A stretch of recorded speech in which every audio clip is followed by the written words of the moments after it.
Amigos, ¿cómo están? Bienvenidos a Voz Ciudadana. Los saluda Elsa Iturriaga. El pasado 28 de julio, el presidente constitucional de la República, Ollanta Humala, exhortó al Parlamento a debatir proyectos de ley relacionados con el combate a la corrupción. Y precisamente mencionó también la propuesta de establecer la muerte civil a los deudores por delitos de corrupción, así como la imprescriptibilidad de los delitos de corrupción. Para hablar sobre este tema, hemos invitado a la doctora Susana Silva Hasselbank, coordinadora general de la Comisión de Alto Nivel Anticorrupción adscrita a la PCM, y también al doctor Iván Montoya Vivanco, coordinador del programa Anticorrupción del Instituto de Democracia y Derechos Humanos de la Pontificia Universidad Católica del Perú. Les damos la más cordial bienvenida a ambos. Antes de entrar al tema de fondo, vamos a ver una breve encuesta para saber qué opinan los ciudadanos de a pie y sobre este importante tema. Adelante. ¿Usted estaría de acuerdo en que sea imprescriptible los delitos de corrupción? Claro que sí, porque no es justo que porque pasa el tiempo, o sea que tú en alguna forma o con abogados o con juicios logras alargar tu proceso y te prescribe, entonces nunca pagas tu pena. Si los fraudes son políticos, es cuestión política, pero si son fraudes, si son, digamos, comunes, deben ser juzgados por la ley y con el peso de la ley, con todo. Deben ser juzgados al final y no prescribir nada, si es un delito grave. No, de ninguna manera. Los delitos de corrupción no deben prescribir de ninguna manera porque esa es una forma que los corruptos utilizan para evadir la justicia, evadir su responsabilidad. O sea, yo pienso que no, de ninguna manera. Esto tiene que ser imprescriptible. Debería ser así porque los corruptos en algunos casos se benefician de eso, ¿no? Quieren que prescriba eso y la verdad que no debería, ¿no? Es más, o sea, deberían agilizar para que el Poder Judicial pueda pueda procesar a todos, cosa que no hayan delitos que se prescriban. Porque por algo están ahí, porque han cometido una mala acción, ¿no? Es una lección para todas las personas que quieren incursionar en la política, que es un trabajo el cual es subvencionado por todos los peruanos. Entonces sería un incentivo para que sigan delinquiendo y haciendo actividades ilegales con el dinero de todos. Bien, como hemos podido apreciar, la mayoría de ciudadanos opina que este tema es de vital importancia, casi al mismo nivel que la seguridad ciudadana, por lo que instan también a las autoridades a poner mano dura para combatir la corrupción en nuestro país, que va en perjuicio de la democracia, la debilita y especialmente también contribuye con que continúe la pobreza en nuestro país. En ese sentido, queríamos preguntarle también a la doctora Susana Silva, ella es coordinadora general, en la presentación lo dijimos, de la Comisión de Alto Nivel Anticorrupción de la PCM. Ustedes han hecho una solicitud a la actual mesa directiva del Parlamento para que se debatan proyectos de ley en ese sentido. ¿Cuáles son los proyectos que han enviado? Efectivamente, Elsa, nosotros desde la Comisión de Alto Nivel Anticorrupción, que además la conforman 20 entidades del sector público, privado y sociedad civil, en conjunto estamos solicitando a la mesa directiva del Congreso, en la misma línea de lo señalado por el presidente Humala, que se prioricen los proyectos de ley en esta legislatura, todos aquellos que están referidos a la lucha contra la corrupción. Estamos planteando aquel que modifica el concepto el concepto penal de funcionario público, también que se apliquen las multas para los delitos de corrupción. No solamente estamos hablando de la reparación civil o de la pena privativa de libertad, sino que se establezca una sanción pecuniaria que es indispensable, porque además así lo recomiendan los instrumentos internacionales en materia de lucha contra la corrupción. Además de eso, hay otros proyectos también, además del señalado, el de la muerte civil y el de la imprescriptibilidad o dúplica de plazo de prescripción, también está el referido al que establece la obligatoriedad de que los funcionarios presenten una declaración jurada de conflicto de intereses. Esto va a ser una herramienta muy importante, Elsa. Que hasta ahora no se ha dado. No se ha dado. En nuestro país tenemos declaración jurada de bienes y rentas. Todos los funcionarios públicos tenemos que presentar una declaración y los jurada. Candidatos también. Exactamente, pero Lo que no se da es una declaración jurada de intereses en el cual se pueda manifestar de modo claro en qué situaciones puede haber un conflicto de intereses al momento de que una persona ingrese a un cargo específico. Se han visto muchas veces que por destapes periodísticos se ha dado cuenta de funcionarios que están ocupando cargos a pesar de tener una actividad comercial que va justamente relacionada, que está relacionada y que por lo tanto podría generar un conflicto de intereses nuevamente. Entonces, esto es necesario implementarlo. No sería el primer país que lo hace, son varios países. A nivel del sistema interamericano existe una declaración jurada modelo y se recomienda que los países tengan esta herramienta como un mecanismo de prevención.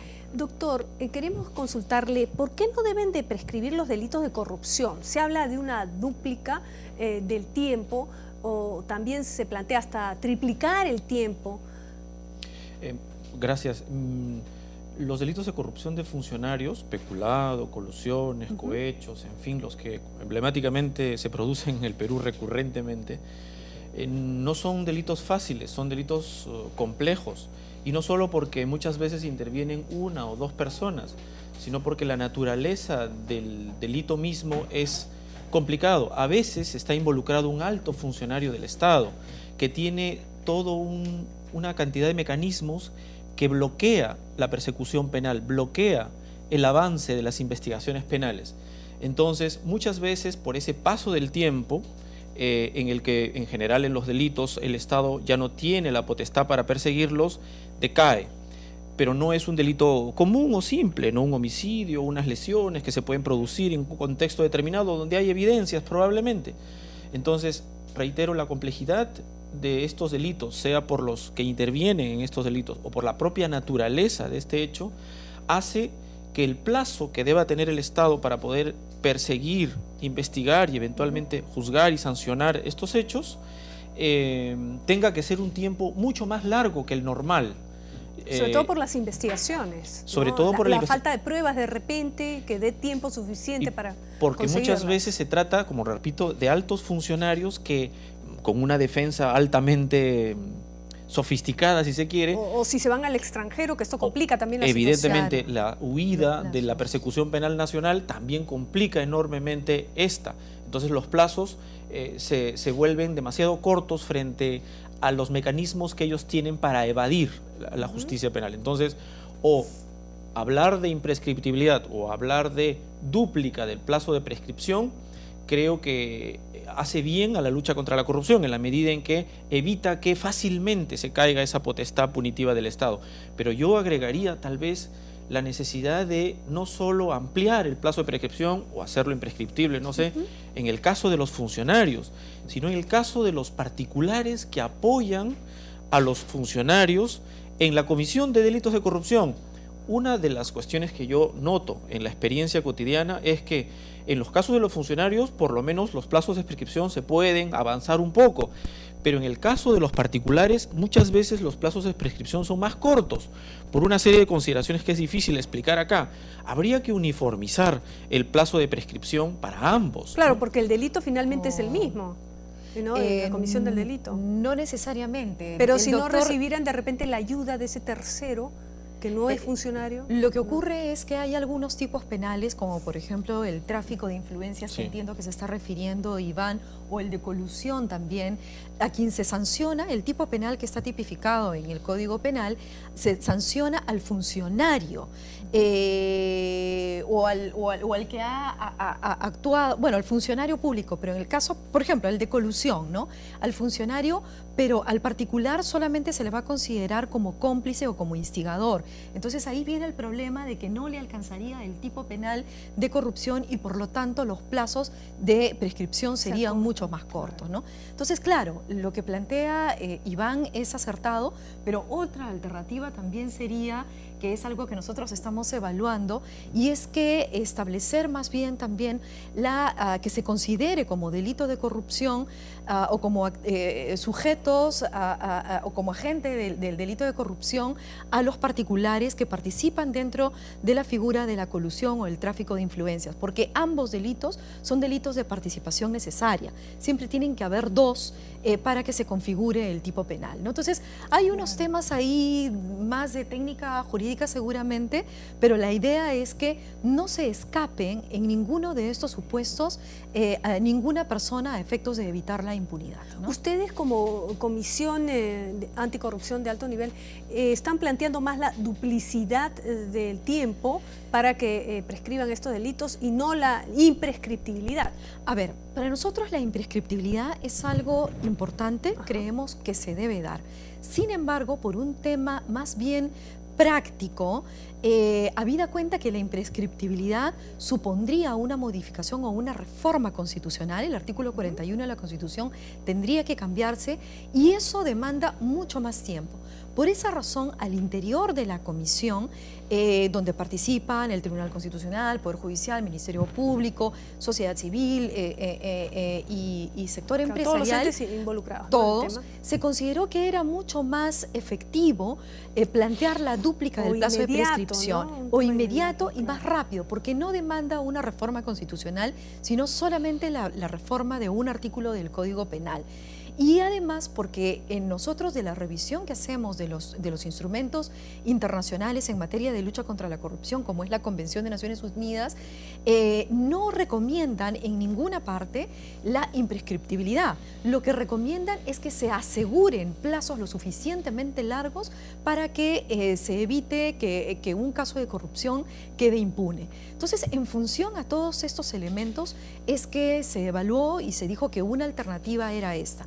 Esto se aprobó efectivamente a nivel de la Comisión de Alto Nivel Anticorrupción, pero no llegó a pasar al Congreso. Sin embargo, lo hemos hablado con algunos congresistas que en el momento que tengan que evaluar, vean también esta posibilidad como una alternativa justamente, a aplicar. Queríamos preguntarle también al doctor Montoya, en la legislación comparada en otros países ya se ha aprobado, por ejemplo en Bolivia, el tema también a nivel constitucional, ¿no? En Ecuador, Bolivia, en otros países también México, e incluso también algunas modificaciones en Argentina, en México también. Sí, el tema de la Venezuela, imprescriptibilidad de estos delitos de corrupción de funcionarios está presente en varios de los países que ha mencionado. Claro, uno podría decir que se trata de países de corte medio autoritario, no lo sé, pero no es del todo cierto. En algunos países europeos, Alemania, por ejemplo, no regula plazos de prescripción para delitos graves. Por ejemplo, en Suiza, por ejemplo, se da por el tema del terrorismo. El homicidio calificado en Alemania no prescribe.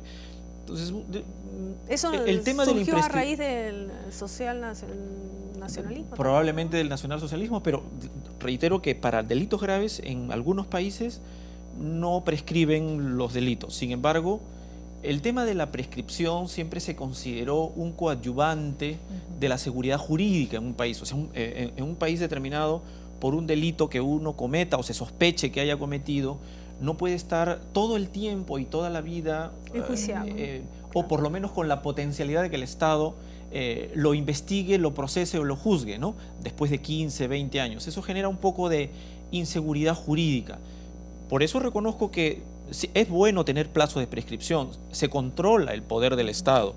No vayamos a un tema de imprescriptibilidad para todos los delitos, eso sería peligroso. ¿Se puede pensar, ¿no? que podría usarse políticamente para claro, persecución efectivamente, política? puede ser mal usado o mal empleado como un instrumento de persecución permanente, sin tiempo. Por eso solo se incorpora a las legislaciones nuestras para casos graves, derechos humanos, eso está mucho más claro. Y en el tema... Por ejemplo, el tema de violaciones también de menores, ¿no? Debería de ser así, porque el daño se puede constatar. Algunos profesores de Derecho Penal no estarían de acuerdo con empezar a ampliar los plazos de prescripción. Sí tener plazos amplios, ¿no? En el caso de violación de menores, por ejemplo, dado que se trata de delitos con penas muy altas, los plazos de prescripción son muy largos. Es muy difícil que alguien se escape del plazo de prescripción. Y como le digo, en el tema de corrupción, Más allá de estar de acuerdo, yo podría aceptar el tema de la imprescriptibilidad para los casos más graves de corrupción de funcionarios, pero está lo que menciona Susana, el tema del inconveniente constitucional que hace complejo ponerse de acuerdo, y bastaría, yo creo que tendría un efecto bastante parecido o equivalente, el duplicar el plazo de prescripción, ¿no? Ahora, ojo, con relación a la dúplica ya está en el artículo Para 41 de la delitos contra el patrimonio, el artículo 41 de la Constitución. Pero lo que ampliarlo, pasa es digamos. que lo que ocurre es que lamentablemente el artículo 41 lo acota o está acotado solamente para aquellos delitos que tienen un correlato patrimonial. Entonces, lo que haría falta en ese momento, y en ese sentido va la propuesta, es que se extienda esa dúplica de plazo de prescripción para todos los delitos de corrupción. O sea, no solamente para aquellos que tienen un contenido patrimonial, sino absolutamente para todos, ¿no? Porque finalmente el daño está hecho aún cuando haya patrimonio o no. El daño a la legitimidad, el daño a la autoridad, el daño a la administración de justicia está hecho también. Entonces, yo creo que es una alternativa bastante interesante que habría que explorar. Sin duda, personalmente, yo estoy de acuerdo también en el tema de corrupción, la imprescriptibilidad, que pueda ser definitivamente una norma que rija para los casos de corrupción, pero también hay que explorar esto de la dúplica, que puede ser una salida más precisar rápida, ¿no? sobre todo, ¿no? Para que no se cometan abusos. Bien, vamos a hablar sobre la diferencia entre la imprescriptibilidad de los delitos de corrupción y la muerte civil luego de una breve pausa. Nosotros retornaremos en unos instantes con más información aquí en Voz Ciudadana.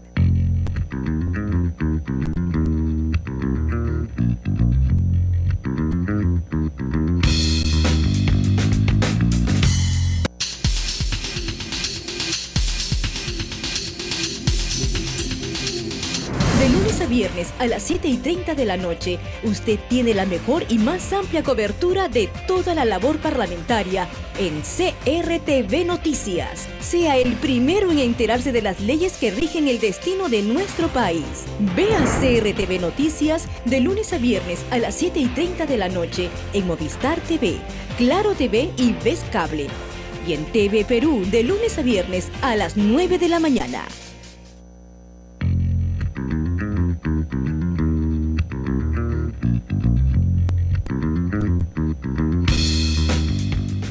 Regresamos con Voz Ciudadana, estamos hablando sobre la imprescriptibilidad de los delitos de corrupción y por supuesto también queremos saber cuál es la diferencia entre esta propuesta, que ya hay varias, y también otras tantas propuestas relacionadas con la llamada muerte civil. ¿Cuál es la diferencia? A ver, son dos proyectos distintos, aunque en algunos casos algunos congresistas han presentado propuestas que juntan ambas, pero la propuesta, el proyecto civil respecto del cual mencionó el presidente el 28 de julio, es uno muy en particular que presentó el Poder Ejecutivo hace ya más de un año y donde se plantea que primero que se cree un registro de deudores de la corrupción, primero. En segundo lugar, aquellos deudores, aquellos que deben montos por reparación civil, esas personas no pueden trabajar en el Estado, no pueden contratar con el Estado. Pero esa prohibición o esa limitación rige únicamente por el tiempo en el que tienen la condición de deudores. Entonces, esa es la propuesta que se plantea. Una vez que pagan la deuda, no hay problema. Esa es la propuesta, porque si no lo otro sería una inhabilitación a perpetuidad, en todo caso, ¿no? Pero la propuesta no es esa, es solamente muerte civil por el tiempo que temporal, es una muerte civil temporal. Que deben el monto de la reparación. Porque se presta confusión, ¿no? Parece que fuera permanente. Lo que ocurre es que han habido otras propuestas, hay más de 13 propuestas o proyectos de ley que están aquí en el Congreso que plantean imprescriptibilidad, inhabilitación y hay distintos matices en cada una de ellas. Pero particularmente la que se está refiriendo el Ejecutivo, que es la que planteó el Ejecutivo, tiene este matiz que señala. Doctor Montoya, en el caso de la muerte civil, ¿debe ser a perpetuidad o no? ¿O sería inconstitucional? Hay que distinguir dos de los mecanismos, ¿no? Lo de la muerte civil, entiendo, y el tema de la inhabilitación propiamente, que es una de las penas que se le imponen a los funcionarios públicos que son condenados por un delito de corrupción.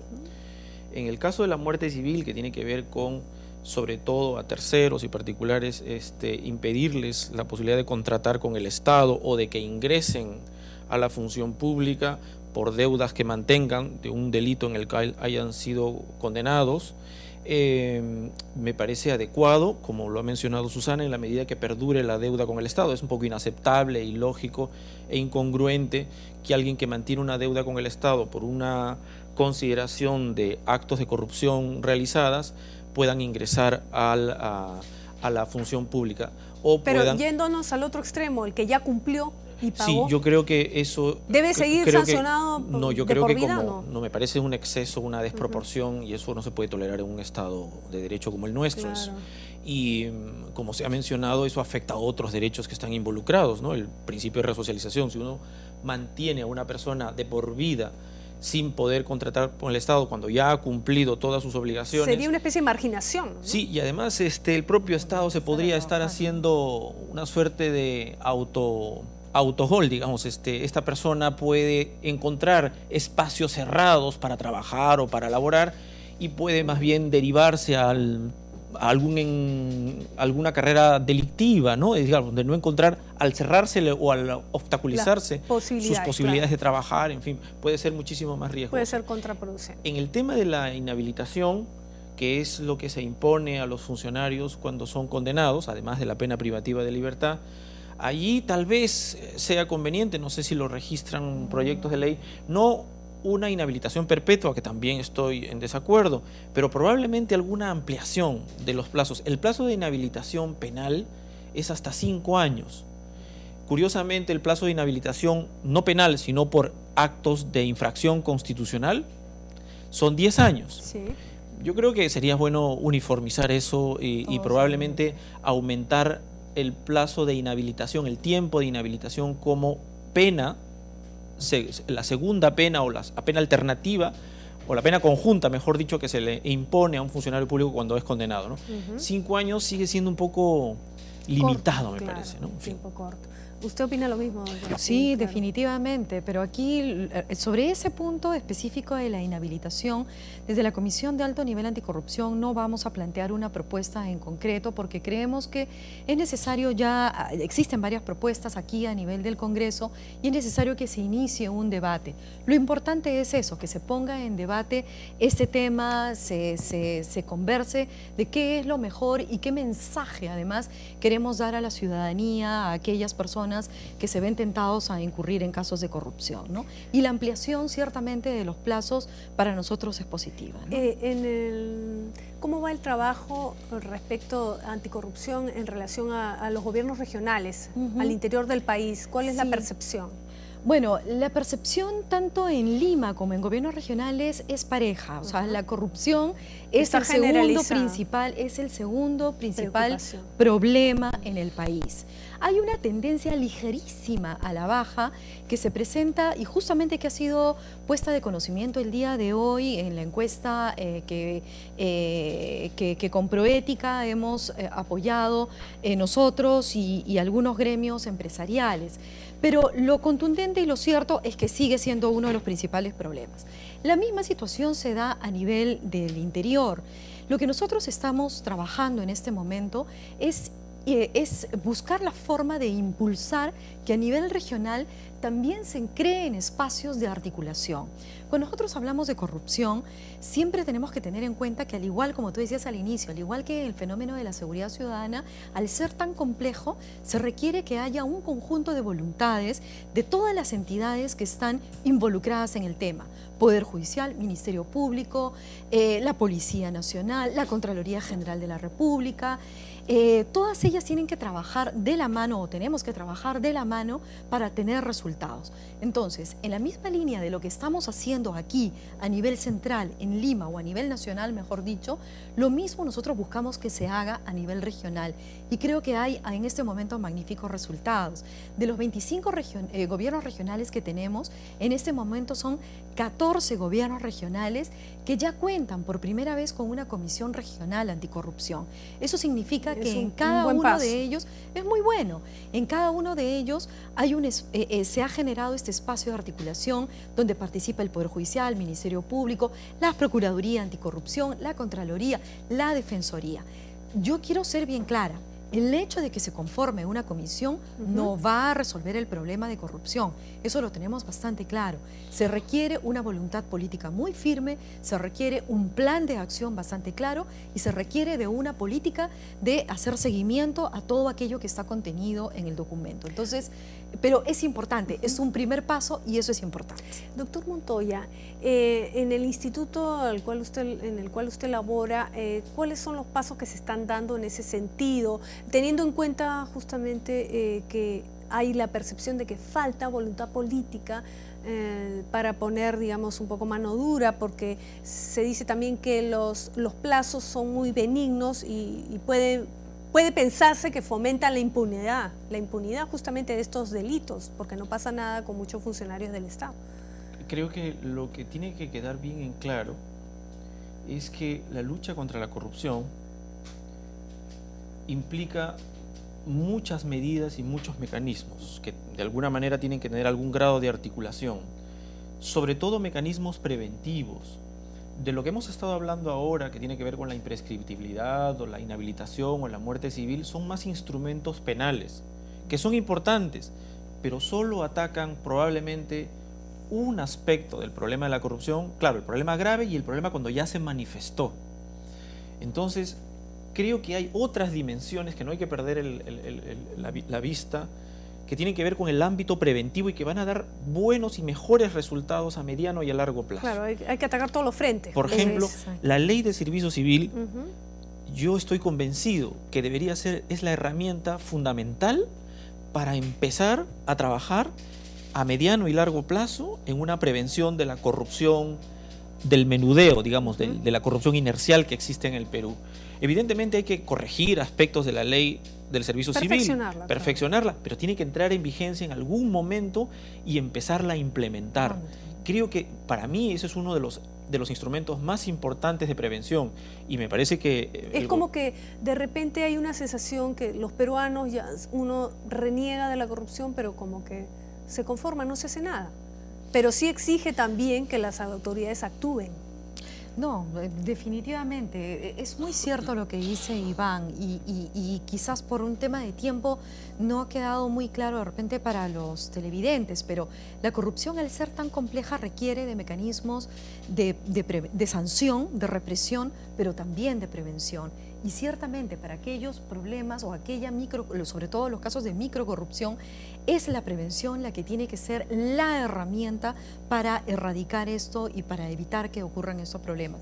Y lo que tú mencionas de la ciudadanía, cómo tiene que hacer para participar en esto, porque no es solamente un tema del Estado, es un tema también de la propia sociedad civil. Entonces tenemos que nosotros fomentar e impulsar mucho que la ciudadanía se anime a denunciar.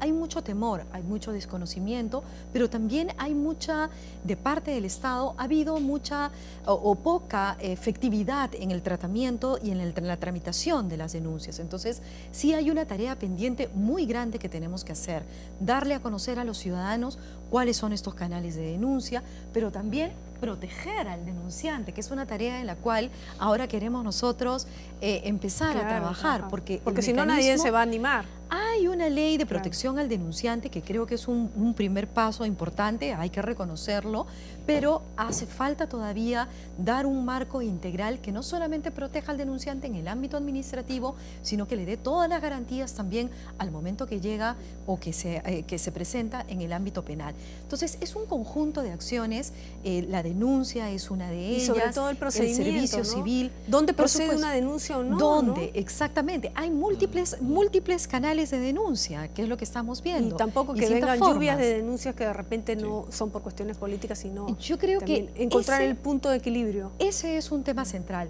Pero uno último que creo que también tiene que quedar muy claro, Elsa, y estoy segura que Iván va a compartir conmigo, es el tema de la transparencia.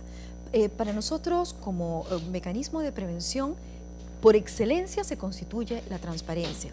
Tenemos un marco normativo bastante bueno, pero requerimos de una autoridad nacional que garantice el cumplimiento efectivo de las normas en materia de transparencia. Hay una muy buena propuesta que ha presentado la Defensoría del Pueblo, que se está, con algunos matices, se quiere darle forma para que sea presentada. Y creo que en esa línea tendríamos que trabajar, ¿no? Doctor Montoya, finalmente la tarea para el Congreso de la República, lo último que se debatió fue el 2011, que se regresó a la Comisión de Justicia justamente sobre la imprescriptibilidad de los delitos de corrupción. ¿Qué cosa debería hacer el Congreso? Bueno, ya la representante de la Comisión de Alto Nivel Anticorrupción nos ha dicho la lista de proyectos de ley que ha propuesto la mesa directiva actual. Yo creo que hay proyectos de ley que apuntan y avanzan y mejoran un poco más el sistema de sanción de los casos de corrupción más grave. Están en la mesa y creo que se requiere voluntad política para impulsarlas. Probablemente ceder un poquito al paso al tema de la imprescriptibilidad y apostar por la dúplica en la medida en que haya otro tiempo para madurar y poder ver la reforma de la Constitución, en el sentido de expedir normas que son más fáciles de poder consensuar y aplicar y que van a ser muy útiles en lo que es investigación y sanción de la corrupción. Pero eso es en el tema penal, repito, y eso es solo una parte de la lucha contra la corrupción. Creo que, y solo para terminar de mi parte, algo importante, además de la transparencia que menciona Susana y de la cual estoy de acuerdo, hay otra cosa que es importante para la ciudadanía y para la población, ¿no? Creo que el peor favor que se le puede hacer, o el flaco favor que se le puede hacer a la lucha contra la corrupción, es creer que no es posible combatirla. Es convencerse aparentemente de que no se puede hacer nada. Conformarse, no. Efectivamente. No eso nos convierte, como decía un sociólogo nuestro, en una sociedad de cómplices, ¿no? Bien, yo les agradezco a ambos su participación en el programa. Hemos volado ya en el tiempo y se ha dado una pincelada general, pero por supuesto la tarea está pendiente también aquí en el Congreso de la República. Les reiteramos nuestro agradecimiento y esperamos contar con ustedes en cualquier otra oportunidad. Encantada, muchas gracias. Bien, llegamos al final de esta edición. Los esperamos en nuestro siguiente programa. Hasta entonces.